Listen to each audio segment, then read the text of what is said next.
Domani cominciano i saldi. Pronto? Sì, Lei è pronto con il portafoglio, la moglie e con le l'ha idee? già fatto per la verità.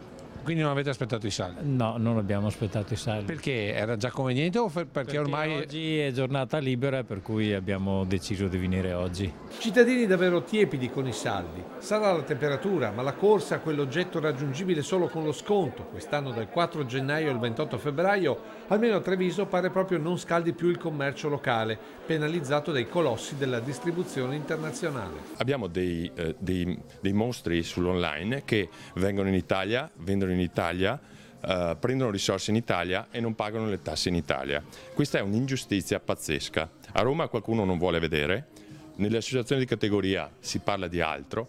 Il vero problema è che tra poco questi grossi gruppi andranno a disperdere forze lavoro, perché la gente perderà il lavoro, perché i negozi chiuderanno, non per colpa dei negozianti che non si stanno adoperando, ma per colpa di pressioni fiscali completamente diverse. E forse anche per questo che c'è chi gli affari li ha già iniziati a fare oggi. Domani inizia. Ma ha dato un'occhiata con qualcosa? Abbiamo comprato.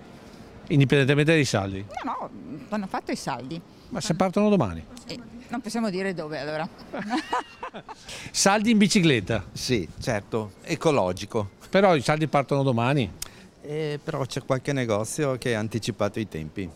Secondo lei? Non so se è regolamentare questo discorso, però... Ma secondo lei ha senso parlare di saldi o con tutte queste offerte, con tutti questi Black Friday, con questo continuo? Mi sembra che i saldi ci sono quasi tutto l'anno per certi settori. E non so se è regolare per tutti i negozianti, ma purtroppo è questo il sistema. Occasioni tutto l'anno, offerte del commercio digitale, tutto però è subordinato ad un vecchio ma attualissimo proverbio. Sui saldi suo nonno aveva scritto già una frase importante. Sì, aveva scritto chi vol no pol e chi pol non vol e così il mondo mal va.